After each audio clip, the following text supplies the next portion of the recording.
Bible வெறும் ஒரு புத்தகம் அல்ல, அது தேவனின் உயிருள்ள வார்த்தையாகும். வரலாற்றிலே கோடிக்கணக்கான மக்களின் வாழ்க்கையை வடிவமைத்த தெய்வீக வெளிப்பாட்டாகும். அது ஞானத்தாலும் சத்தியத்தாலும் காலத்தைக் கடந்து செல்லும் செய்தியாலும் நிரம்பியுள்ளது. ஆயினும் அதன் ஆழ்ந்த அர்த்தங்களை உணர ஒருவன் அதனை மேற்பரப்பில் மட்டுமே வாசிக்க முடியாது. புனித வேதாகமம் குறிப்பிட்ட வரலாற்று, பண்பாட்டு, இலக்கிய சூழலில் எழுதப்பட்டது. இந்த அம்சங்களைப் புரிந்துகொள்வதன் மூலம் பைபிளின் உண்மையான மதப்பொருளையும் ஆன்மீக அர்த்தத்தையும் காணலாம். இதுவே என் யூடியூப் சேனல் ஆத்மரிக அத்தியாயன் என்ற இடத்தின் இதயத் துடிப்பாகும்.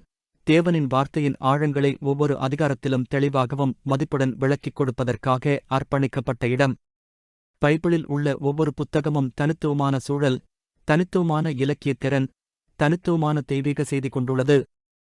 சங்கீதங்களின் கவிதை மிகுந்த அழகிலிருந்து எசாயாவின் தீர்க்கதரிசன அவசரத்தன்மை வரை, நற்செய்திகளில் இயேசுவின் ஆழ்ந்த போதனைகளிலிருந்து பவுலின் கடிதங்களின் தீவிரமான மத்பொருள் பார்வை வரை, ஒவ்வொரு அதிகாரத்திலும் ஒரு ஆழமான செழுமை உள்ளது.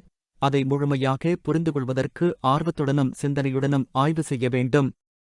பலருக்கு பைபிளை உடைந்த பகுதிகளாக அணுகும் பழக்கம் உள்ளது. தனித்தனியான வசனங்களைத் தேர்ந்தெடுத்து அதன் முழு அர்த்தத்திலிருந்து விலகுவதுண்டு. ஆனால் தேவனின் வார்த்தை ஒரு ஒருங்கிணைந்த வெளிப்பாட்டாக வாசிக்கப்பட வேண்டும். ஒவ்வொரு அதிகாரமும் தேவனின் மீட்புத் திட்டத்தின் மாபெரும் கதையில் ஒரு பங்கு வகிக்கிறது. ஆத்மரிக அத்தியாயன் மூலமாக ஒவ்வொரு அதிகாரத்தையும் தீவிரமாக ஆய்ந்து, அதன் மூலம் விசுவாசிகள் தங்கள் நம்பிக்கையில் உறுதியாக வளர உதவுவதே என் நோக்கம். இது அறிவாற்றல் பற்றியது மட்டுமல்ல, இது ஆன்மீக மாற்றத்தைப் பற்றியது.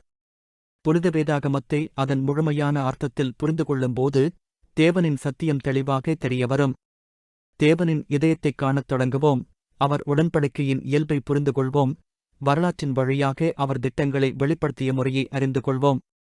எனது குறிக்கோள் விசுவாசிகள் பைபிளை படிப்பதற்கே அல்ல, அதனை உண்மையாக உணர்வதற்கும் அதன் மூலம் தேவனுடன் உறவுகளை வளர்ப்பதற்கும் உதவுவதே. புனித வேதாகமத்தை சரியாக புரிந்துகொள்வதற்கு அதன் வரலாற்று மற்றும் பண்பாட்டு பின்னணியில் ஆழமாக செல்வது அவசியம். பைபிள் எங்கள் நவீன உலகத்திலிருந்து வெகுதூரமாக உள்ள காலகட்டங்களில் எழுதப்பட்டது. ஆயினும் அதன் செய்தி நிலையானது. மோசே தேவனிடமிருந்து நியாயப்பிரமாணத்தைப் பெற்றபோது, தாவீது சங்கீதங்களை இயற்றியபோது, தீர்க்கதரிசிகள் எச்சரிக்கைகளையும் வாக்குறுதிகளையும் அளித்தபோது, திருத்துதர்கள் தங்கள் கடிதங்களை எழுதியபோது, அவர்கள் உண்மையான வரலாற்று சூழ்நிலைகளில் வாழ்ந்த மக்களுக்காக எழுதினர். இந்த பின்னணிகளை ஆராய்வதன் மூலம் குறிப்பிட்ட வார்த்தைகள் ஏன் பேசப்பட்டன, முதன்மை ஆய்வாளர்கள் அதை எப்படி புரிந்து கொண்டார்கள், இவ்வெளிப்பாடுகள் எங்களுக்கு இன்று எவ்வாறு பொருந்தும் என்பதைக் காணலாம். அதேபோல் பைபிளின் இலக்கியத்தன்மையை அறிதலும் முக்கியம். வேதாகமம் பல்வேறு இலக்கிய வடிவங்களால் நிரம்பியுள்ளது. கதைகள், கவிதைகள், தீர்க்கதரிசனங்கள், ஓமைகள், ஞான வெளிப்பாடுகள், கடிதங்கள் மற்றும் அபோகலிப்சிய தரிசனங்கள். ஒவ்வொன்றும் தன்னிகரில்லாத வெளிப்பாட்டைக் கொண்டிருக்கும். ஒரு கவிதை தொகுப்பில் உள்ள ஊமை நிறைந்த உரையை வரலாற்றுப் பதிவாக கருதக்கூடாது. தீர்க்கதரிசன நூல்களில் உடனடி நிறைவேறல்களும் எதிர்கால வாக்குறுதிகளும் இருக்கும். புதிய ஏற்பாட்டு திருத்தூதர் எழுதியுள்ள கடிதங்கள் குறிப்பிட்ட தேவாலயங்களுக்கு எழுதியிருந்தாலும் அவற்றின் போதனைகள் அனைத்திற்கும் பொருந்தும். பைபிளைப் பற்றி தவறாக புரிந்து கொள்ளுவதில் மிகப்பெரிய ஆபத்து உள்ளது. பெரும்பாலும் சூழல் புரிதலின்பாடுதான் காரணமாகும். வரலாற்று முழுவதும் சிலர் வசனங்களை சூழலிலிருந்து தனித்து எடுத்து தவறான போதனைகளையும் சொந்த நோக்கங்களையும் ஆதரிக்க முயன்றுள்ளனர். எனது சேனல் இதற்கு எதிராக உறுதியான மத்பொருள் பார்வையை வழங்குகிறது. இது பைபிளின் ஆரம்ப நோக்கத்துடன் நம்பிக்கையாக இருக்கும். ஆழமான வேதாகம ஆய்வு அறிவை பற்றியது மட்டுமல்ல, இது மாற்றத்திற்காகவே உள்ளது. தேவனின் வார்த்தை நம் உள்ளத்தைக் குடைந்து, நம் சிந்தனையை மறுபரிசோதித்து, நம் வாழ்க்கையை வழிநடத்துவதற்காகவே வழங்கப்பட்டது. பைபிளை பணிவுடன் அணுகும்போது தேவனின் ஞானம் நம்மை மாற்றுகிறது. அதனால்தான் எனது சேனல் விலாசவியல் விளக்கங்களை மட்டும் கொடுக்காமல் கிறிஸ்தவ வாழ்க்கைக்கான நடைமுறை பயன்பாடுகளையும் வலியுறுத்துகிறது. என் சேனலின் முக்கிய நோக்கம் விசுவாசிகள் ஆன்மீக வளர்ச்சியை அடைவதற்கே உதவுவதாகும்.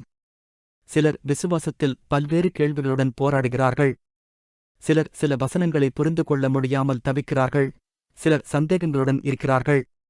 இவற்றிற்கு விடை பைபிளிலிருந்து விலகுவதே அல்ல, அதிலேயே ஆழமாக மூழ்குவதுதான். மத்தேயு 4:4-இல் இயேசு கூறுகிறார், மனிதன் அப்பத்தினாலே மட்டும் வாழக்கூடாது, தேவனுடைய வாயினின்று வரும் ஒவ்வொரு வார்த்தையினாலே வாழ வேண்டும். இதன் பொருள், உணவு எங்கள் உடலைக் காப்பது போல் தேவனின் வார்த்தை எங்கள் ஆன்மாவை உறுதிப்படுத்தும். ஒவ்வொரு விசுவாசியும் தேவனின் வார்த்தையை ஆழமாக அறிந்து கிறிஸ்துவில் நடக்க மேலும் மேலும் வளர அழைக்கப்பட்டுள்ளான் என்று நான் நம்புகிறேன். இதனால்தான் பைபிளின் முழு அர்த்தத்தையும் புரிந்து கொள்ளும் இந்த பயணத்தில் உங்களை என்னுடன் சேர அழைக்கிறேன். இது வேதப் பகுதிகளை விரைவாக கடந்து செல்லுவதற்கான பயணம் அல்ல, ஒவ்வொரு அதிகாரத்தையும் அதன் அர்த்தத்தோடும் சூழலோடும் இன்று எங்களுக்காக உள்ள முக்கியத்துவத்தோடும் கவனமாக ஆராய்வதற்கான பயணமாகும். இந்த பயணம் தனியாக மேற்கொள்வதற்கானது அல்ல, கிறிஸ்தவ வாழ்க்கை சகோதரத்துவத்தையும் ஒருவரையொருவர் ஊக்குவிப்பதையும் பற்றியது. பைபிளைப் படிக்கும் பயணத்தில் ஒருவருக்கொருவர் உதவும்போது விசுவாசத்தில் மேலும் வலுவாகிறோம். ஆத்மீக அத்தியாயன் என்ற யூடியூப் சேனலில் சேர்ந்து தேவனின் வார்த்தையின் ஆழங்களை ஆராய்ந்து அதை நமது தினசரி வாழ்க்கையில் நடைமுறைப்படுத்துவோம். அனைத்தும் தேவனின் மகிமைக்காக. ஆமென்.